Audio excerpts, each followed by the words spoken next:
Hello student, स्वागत है आपका टीचिंग प्लेटफॉर्म बाय किरण पर। जैसा कि आप सबको पता है कि होम मैनेजमेंट चल रहा था, तो होम मैनेजमेंट का पार्ट 1 कंप्लीट हो गया है और ये अभी जो है आज का जो हमारा 30 प्रश्न है ये पार्ट 2 है होम मैनेजमेंट का। तो चलिए हम लोग स्टार्ट करते हैं, लेकिन स्टार्ट करने से पहले मैं आप लोगों को बता दूं, जो भी स्टूडेंट चैनल पे नए हैं चैनल को सब्सक्राइब कर लें, बेल आइकन प्रेस कर लें ताकि ऐसे ही वीडियो आपको मिलती रहे। और हाँ, वीडियो अच्छी लगे तो वीडियो को लाइक शेयर सब्सक्राइब जरूर कीजिएगा। और चलिए स्टार्ट करते हैं। आज का हमारा पहला प्रश्न क्या है? Home management is the art of making you best use of available resource. यह परिभाषा किसने दी?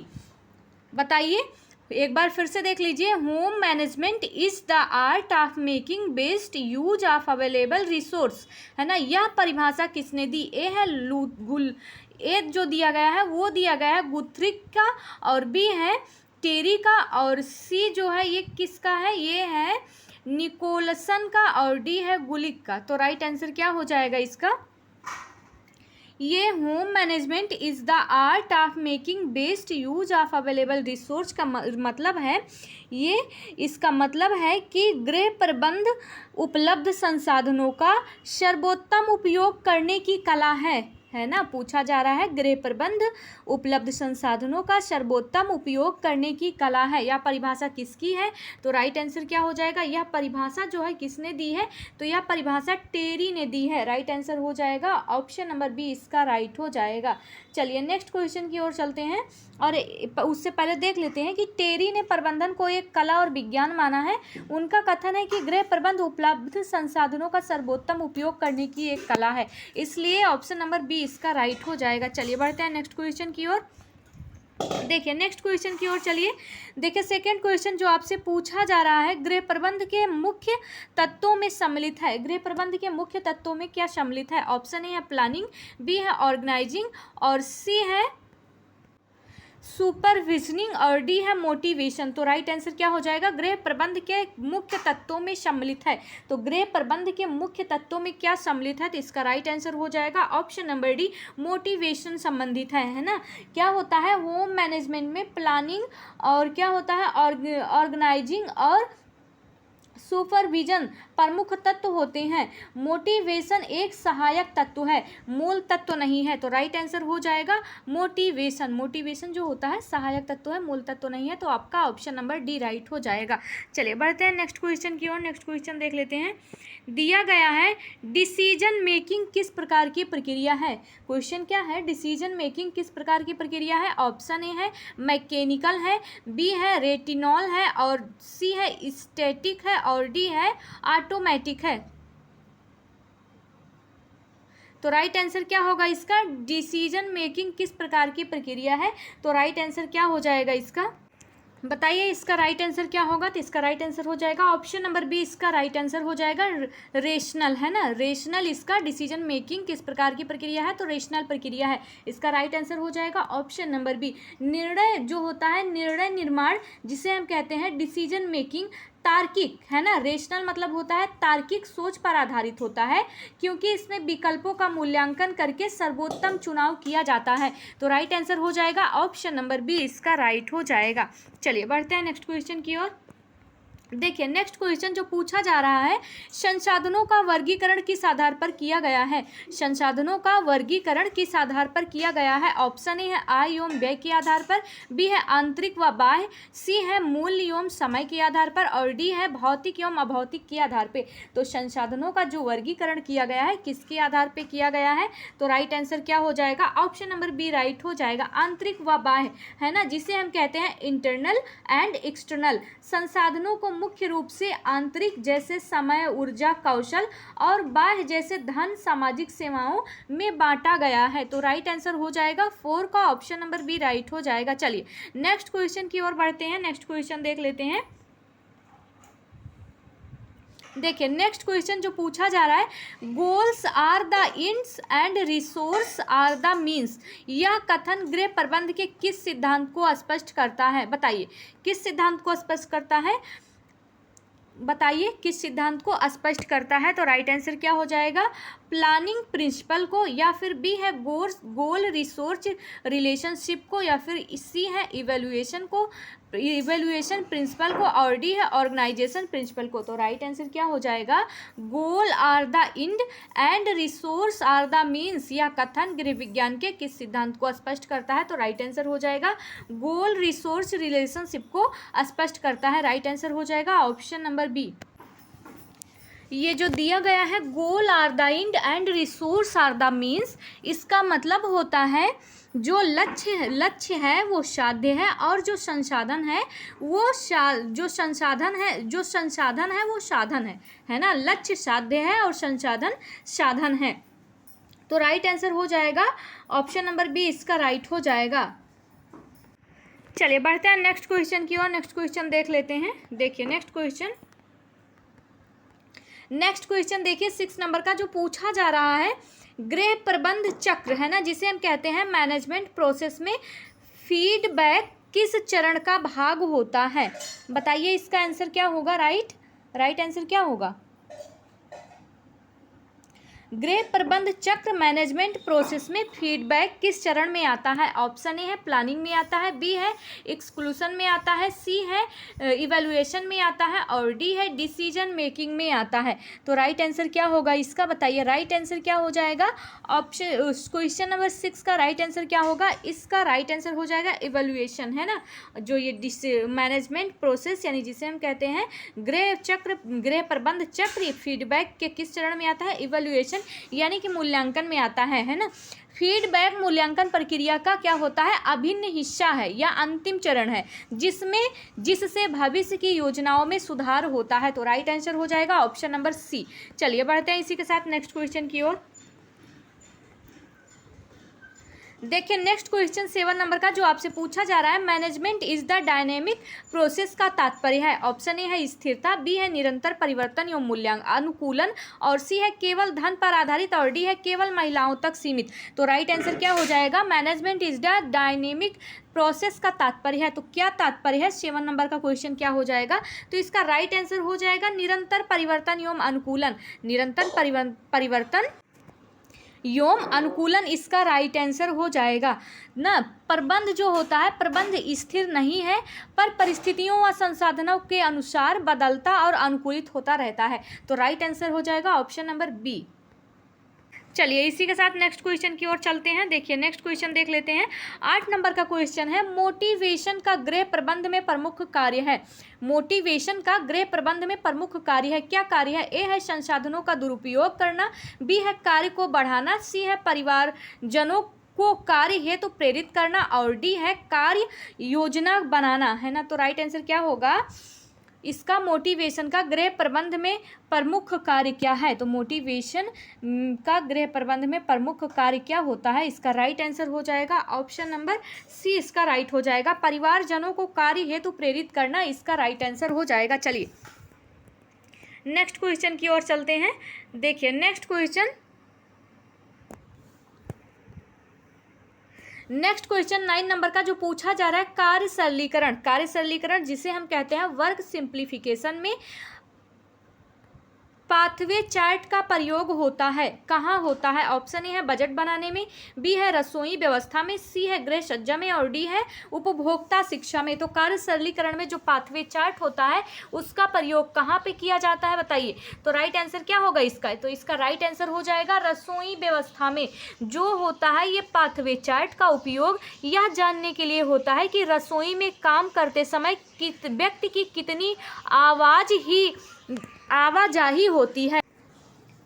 तो कहाँ किया जाता है आपको पता चल गया। इसका उपयोग एक बार फिर से सुन लीजिए, पाथवे चार्ट का उपयोग यह जानने के लिए होता है कि रसोई में काम करते समय व्यक्ति की कितनी आवाजाही यानी कि मूवमेंट होती है, इसलिए पाथवे चार्ट का उपयोग किया जाता है। तो राइट आंसर हो जाएगा ऑप्शन नंबर बी। चलिए नेक्स्ट क्वेश्चन की ओर बढ़ते हैं। देखिए नेक्स्ट क्वेश्चन जो है आपका वही क्वेश्चन है, उसी से रिलेटेड। कार्य सरलीकरण वर्क सिंपलीफिकेशन की सबसे प्रभावी तकनीक है, क्या है? कार्य सरलीकरण वर्क सिंपलीफिकेशन की सबसे प्रभावी तकनीक क्या है? ऑप्शन देख लीजिए, time and motion study, B है बजटिंग, और सी है कंज्यूमर प्रोटेक्शन, और डी है कलर स्कीम। तो राइट आंसर क्या हो जाएगा? कार्य सरलीकरण वर्क सिंपलीफिकेशन की सबसे प्रभावी तकनीकी है। तो सबसे प्रभावी तकनीक कौन सी होती है कार्य सरलीकरण की? तो इसका राइट आंसर हो जाएगा टाइम एंड मोटिवेशन स्टडी जो होता है, ये सबसे कार्य के प्रत्येक चरण में लगने वाले समय व ऊर्जा का विश्लेषण किया जाता है, और ये सबसे प्रभावी चरण तकनीकी होता है। तो राइट आंसर हो जाएगा ऑप्शन नंबर ए, इसका राइट हो जाएगा। चलिए बढ़ते हैं नेक्स्ट क्वेश्चन की ओर। देखिए 11 नंबर का क्वेश्चन जो पूछा जा रहा है, रिदम, हार्मनी, बैलेंस, प्रोपर्शन और इम्फेसिस किस सिद्धांत से संबंधित है? तो बताइए ये किस सिद्धांत से संबंधित है? ऑप्शन ए है होम डेकोरेशन प्रिंसिपल से, या बी है बजट प्रिंसिपल से, सी है कंज्यूमर राइट से, या डी है मैनेजमेंट प्रोसेस से। तो राइट आंसर क्या हो जाएगा? ये सब किससे संबंधित है? तो इसका राइट आंसर हो जाएगा होम डेकोरेशन प्रिंसिपल से संबंधित है। ये जो है गृह सज्जा है ना, गृह सज्जा के 5 मूल तत्व सिद्धांत हैं। ये क्या है? गृह सज्जा के 5 मूल तत्व सिद्धांत हैं। तो राइट आंसर हो जाएगा ऑप्शन नंबर ए, इसका राइट हो जाएगा। चलिए बढ़ते हैं नेक्स्ट क्वेश्चन की ओर। नेक्स्ट क्वेश्चन देख लेते हैं। कंज्यूमर प्रोटेक्शन एक्ट 2019 में उपभोक्ताओं को कितने अधिकार प्राप्त हैं? क्वेश्चन क्या पूछा जा रहा है? कंज्यूमर प्रोटेक्शन एक्ट 2019 में उपभोक्ताओं को कितने अधिकार प्राप्त हैं? ऑप्शन ए है 5 अधिकार प्राप्त हैं, बी है 6 अधिकार प्राप्त हैं, सी है 7 अधिकार प्राप्त हैं, और डी है 8 अधिकार प्राप्त हैं। तो राइट आंसर क्या हो जाएगा 12 का? कंज्यूमर प्रोटेक्शन एक्ट जो है उपभोक्ताओं को कितना अधिकार प्राप्त है? तो इसका राइट आंसर हो जाएगा 7 अधिकार प्राप्त है ना। 2019 के अधिनियम में उपभोक्ताओं को कुल 7 अधिकार दिए गए हैं, जैसे rights to safety, rights to be informed और राइट टू क्लूज तो आदि। ये सारे जो हैं उपभोक्ताओं के अधिकार हैं जो दिए गए हैं। तो राइट आंसर हो जाएगा ऑप्शन नंबर सी। चलिए बढ़ते हैं नेक्स्ट क्वेश्चन की ओर। देखिए नेक्स्ट क्वेश्चन देखिए 13 नंबर का जो पूछा जा रहा है, राइट टू बी इन्फॉर्मेड का अर्थ है, क्या अर्थ है? ऑप्शन ए है सही मूल्य व गुणवत्ता की जानकारी मिलना, और बी है उचित मुआवजा मिलना, सी है न्याय प्राप्त करना, डी है विकल्प चुनने की स्वतंत्रता। तो राइट आंसर क्या हो जाएगा? राइट टू बी इन्फॉर्म्ड का अर्थ क्या होता है? तो इसका राइट आंसर हो जाएगा ऑप्शन नंबर ए, सही मूल्य व गुणवत्ता की जानकारी मिलना। उपभोक्ता को उत्पाद व सेवा के संबंध में संपूर्ण व सही जानकारी प्राप्त करने का अधिकार है। तो राइट आंसर हो जाएगा ऑप्शन नंबर ए, इसका राइट हो जाएगा। चलिए बढ़ते हैं नेक्स्ट क्वेश्चन की ओर। देखिए नेक्स्ट क्वेश्चन की ओर चलते हैं। 14 नंबर का क्वेश्चन है, इसके पहले कौन सा 13 नंबर का क्वेश्चन था? चलिए देखिए नेक्स्ट क्वेश्चन 14 नंबर का जो पूछा जा रहा है, मनी मैनेजमेंट में 50-30-20 रूल किससे संबंधित है? ऑप्शन ए है उपभोक्ता शिक्षा से, बी है बचत खर्च व ऋण संतुलन से, और सी है गृह सज्जा से, और डी है कार्य सरलीकरण से। तो राइट आंसर इसका क्या हो जाएगा? किससे संबंधित है? तो ऑप्शन नंबर बी राइट हो जाएगा, बचत खर्च व ऋण संतुलन से संबंधित है। इस नियम के अनुसार आय का 50% आवश्यकताओं पर, 30% इच्छाओं पर, और जो 20% है बचत या जैसे हम कहते हैं ऋण चुकाने में लगाना चाहिए। तो राइट आंसर हो जाएगा ऑप्शन नंबर बी, इसका राइट हो जाएगा। चलिए बढ़ते हैं नेक्स्ट क्वेश्चन की ओर। नेक्स्ट क्वेश्चन देख लेते हैं क्या पूछा जा रहा है।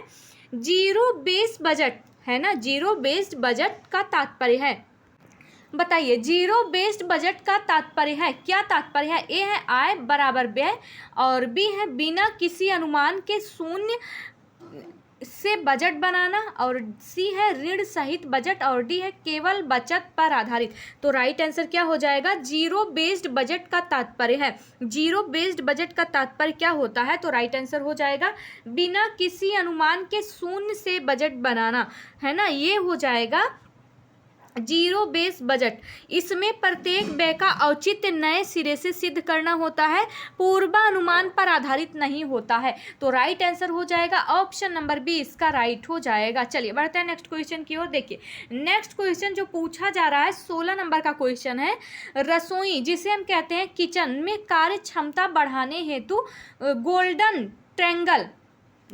ट्रायंगल का उपयोग किया जाता है, इसमें कौन से क्षेत्र आते हैं? ए है सिंक, गैस स्टोव, भंडार स्थान, बी है शयन कक्ष, बैठक, रसोई, और सी है अलमारी, मेज, कुर्सी, और डी है सज्जा, संतुलन, तालमेल।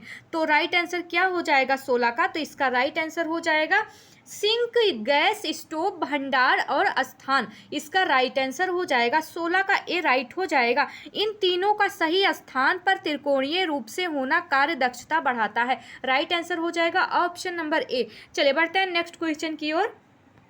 देखिए नेक्स्ट क्वेश्चन जो पूछा जा रहा है, समय प्रबंधन जिसे हम कहते हैं टाइम मैनेजमेंट में प्राइम टाइम का अर्थ होता है।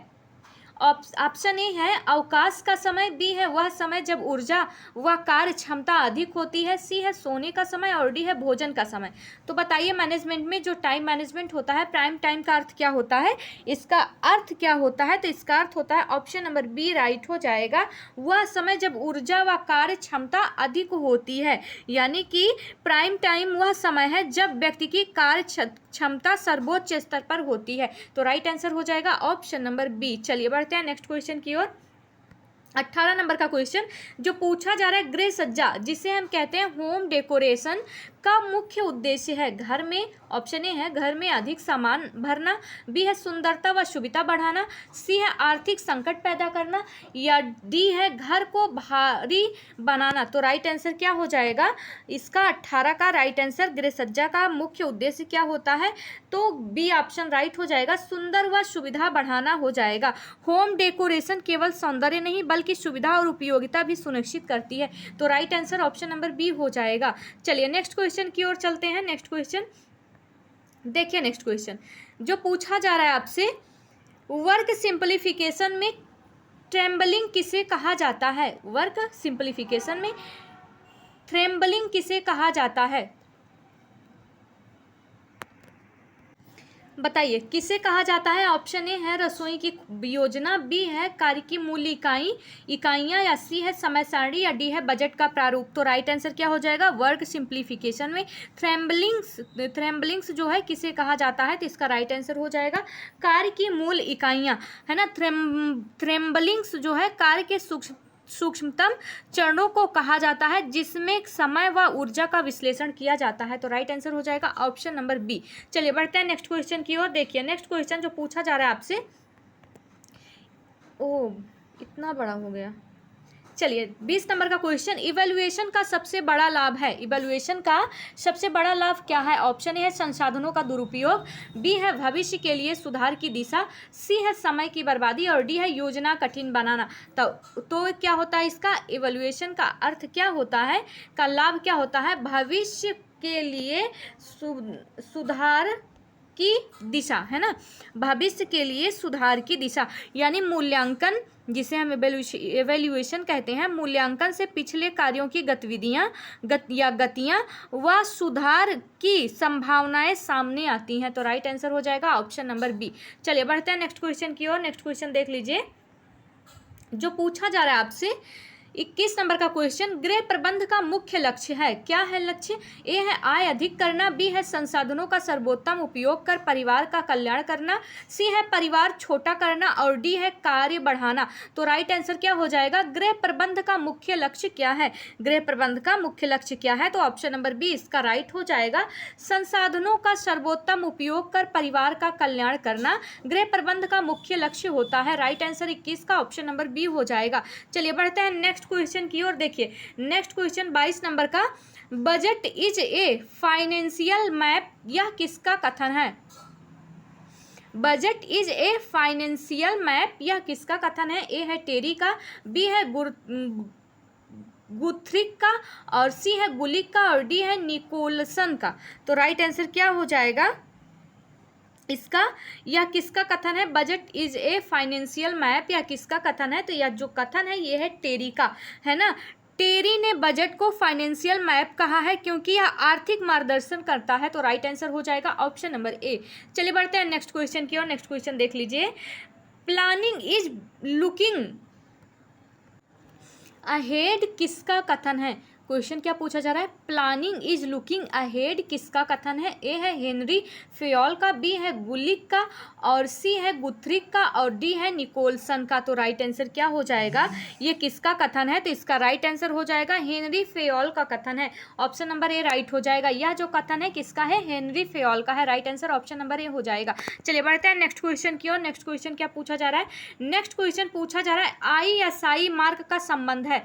ISI मार्क का संबंध क्या है? ए है विद्युत उपकरणों की गुणवत्ता से, और बी है खाद्य पदार्थों की गुणवत्ता से, और सी है वस्त्रों की गुणवत्ता से, और डी है सौंदर्य प्रसाधनों की गुणवत्ता से। तो राइट आंसर क्या हो जाएगा? ISI मार्क का संबंध किससे है? तो ISI जो मार्क है उसका संबंध, तो इसका राइट आंसर क्या हो जाएगा? इसका राइट आंसर हो जाएगा ऑप्शन नंबर ए। इसका राइट हो जाएगा, है ना, विद्युत उपकरणों की गुणवत्ता से है। ऑप्शन नंबर बी कुछ लोग लगा रहे होंगे, तो बी राइट नहीं होगा। इसका राइट आंसर जो हो जाएगा, इसका राइट आंसर हो जाएगा ऑप्शन नंबर ए। चलिए बढ़ते हैं नेक्स्ट क्वेश्चन की ओर। देखिए नेक्स्ट क्वेश्चन जो पूछा जा रहा है आपसे, इको फ्रेंडली होम मैनेजमेंट का अर्थ है। ऑप्शन ए है पर्यावरण के प्रति सजग रहकर संसाधनों का उपयोग करना, बी है केवल प्लास्टिक उपयोग, सी है केवल खर्च बढ़ाना, और डी है केवल सजावट करना। तो राइट आंसर क्या हो जाएगा? इको फ्रेंडली होम मैनेजमेंट का अर्थ क्या होता है बताइए। तो इसका आंसर क्या होगा? राइट आंसर क्या हो जाएगा? इको फ्रेंडली होम मैनेजमेंट का अर्थ क्या होता है? तो इसका अर्थ होता है ऑप्शन नंबर ए हो जाएगा पर्यावरण के प्रति सजग रहकर संसाधनों का उपयोग करना। इसका राइट आंसर हो जाएगा। चलिए बढ़ते हैं नेक्स्ट क्वेश्चन की ओर। नेक्स्ट क्वेश्चन देख लेते हैं। देखिए नेक्स्ट क्वेश्चन जो पूछा जा रहा है 26 नंबर का, गृह सज्जा में कूल कलर्स का प्रयोग सामान्यतः किस स्थान पर किया जाता है? क्वेश्चन क्या पूछा जा रहा है? गृह सज्जा में कूल कलर्स का प्रयोग सामान्यतः किस स्थान पर किया जाता है? तो ऑप्शन ए है शयन कक्ष में, बी है भोजन कक्ष में, सी है रसोई में, डी है स्नान घर में। तो इसका राइट आंसर क्या हो जाएगा? इसका राइट आंसर हो जाएगा शयन कक्ष में, है ना, सोने की कक्षा में। नीला हरा जैसे ठंडे रंग शांति व विश्राम के लिए बेडरूम में प्रयोग किए जाते हैं। तो इसका राइट आंसर हो जाएगा ऑप्शन नंबर बी। चलिए बढ़ते हैं नेक्स्ट क्वेश्चन की ओर। देखिए नेक्स्ट क्वेश्चन देख लीजिए 27 नंबर का, सोशल रिसोर्स में कौन सा सम्मिलित है? सोशल रिसोर्स में कौन सा सम्मिलित है? ऑप्शन ए है परिवार का समय, बी है मित्र पड़ोसी सामुदायिक सेवाएं, सी है धन और संपत्ति, और डी है ज्ञान और कौशल। तो राइट आंसर क्या हो जाएगा? सोशल रिसोर्स में कौन सा सम्मिलित है? तो राइट आंसर क्या हो जाएगा इसका राइट आंसर हो जाएगा ऑप्शन नंबर बी मित्र पड़ोसी सामुदायिक सेवाएं। इसका राइट आंसर हो जाएगा। चलिए बढ़ते हैं नेक्स्ट क्वेश्चन की ओर। जो नेक्स्ट क्वेश्चन पूछा जा रहा है, हाउस होल्ड, है ना, हाउस होल्ड अकाउंट्स का मुख्य उद्देश्य है। बताइए क्या उद्देश्य है? ऑप्शन ए है समय की बर्बादी, बी है आय व्यय का सही हिसाब रखना, सी है कार्य कठिन करना, और डी है संसाधन घटाना। तो राइट आंसर क्या हो जाएगा? हाउस होल्ड अकाउंट्स का मुख्य उद्देश्य क्या होता है? 28 का राइट आंसर क्या हो जाएगा? तो इसका राइट आंसर हो जाएगा ऑप्शन नंबर बी हो जाएगा। इसका मुख्य उद्देश्य क्या होता है? हाउस होल्ड अकाउंट से परिवार के आर्थिक लेन देन की व्यवस्थित किया जाता है। जो परिवार का आर्थिक लेन देन होता है उसको व्यवस्थित किया जाता है। तो राइट आंसर हो जाएगा ऑप्शन नंबर बी। चलिए बढ़ते हैं नेक्स्ट क्वेश्चन की ओर जो पूछा जा रहा है आपसे। देखिए नेक्स्ट क्वेश्चन क्या है। नेक्स्ट क्वेश्चन जो पूछा जा रहा है, home management concerned with both and and means, यह कथन गृह प्रबंध के किस पहलू को स्पष्ट करता है? बताइए। ए है लक्ष्यों और संसाधनों का संबंध, बी है केवल आय, सी है केवल व्यय, और डी है केवल संगठन। तो राइट आंसर क्या हो जाएगा? तो इसका राइट आंसर हो जाएगा ऑप्शन नंबर ए। इसका राइट हो जाएगा management is concern with both and and means, यह कथन जो है गृह प्रबंध के किस पहलू को स्पष्ट करता है? तो लक्ष्यों और संसाधनों का संबंध जो है स्पष्ट करता है। ये जो होता है ये यानी कि गृह, इसका प्रबंध जिसे हम कहते हैं लक्ष्य, है ना, प्रबंध लक्ष्य जिसे हम कहते हैं इंड, और संसाधन जिसे हम कहते हैं मीन्स, दोनों में संतुलन पर आधारित होता है। तो right answer option number A हो जाएगा। चलिए नेक्स्ट क्वेश्चन की ओर बढ़ते हैं। 30 नंबर का क्वेश्चन नेक्स्ट क्वेश्चन है। पूछा जा रहा है sustainability is home in home, sustainability is home management का अर्थ है सस्टेनेबल, जिसे हम कहते हैं सस्टेनेबल डेवलपमेंट, वही पूछा जा रहा है। Sustainability is home in home, sorry, sustainability in home management का अर्थ है, सस्टेनेबिलिटी इन होम का मैनेजमेंट का अर्थ क्या है? ऑप्शन ए है भविष्य को ध्यान में रखकर संसाधनों का प्रयोग, बी है वर्तमान में ही सब कुछ नष्ट करना, सी है केवल धन का प्रबंध, डी है केवल समय का प्रबंध। तो राइट आंसर क्या हो जाएगा? ऑप्शन नंबर 30 का राइट आंसर क्या हो जाएगा? भविष्य को ध्यान में रखकर संसाधन का प्रयोग, इसका राइट आंसर हो जाएगा। ऑप्शन नंबर ए इसका राइट हो जाएगा। सस्टेनेबल जो होता है, सस्टेनेबिलिटी जो होती है होम मैनेजमेंट का मतलब है कि आज संसाधन ऐसे उपयोग हो जिससे भविष्य की सीढ़ियां भी लाभ उठा सके। तो राइट आंसर हो जाएगा ऑप्शन नंबर ए, इसका राइट हो जाएगा। तो चलिए स्टूडेंट, आज का जो हमारा प्रश्न था 30 प्रश्नों की सीरीज होम मैनेजमेंट टॉपिक, जो होम मैनेजमेंट चल रहा है, इसकी 30 प्रश्नों की जो सीरीज थी यहीं पे समाप्त हुई। वीडियो आपको कैसी लगी? वीडियो अच्छी लगी है तो वीडियो को लाइक शेयर जरूर करें और चैनल को सब्सक्राइब कर लें ताकि ऐसी ही वीडियो आपको मिलती रहे। और मिलते हैं हम लोग नेक्स्ट वीडियो में नए टॉपिक के साथ।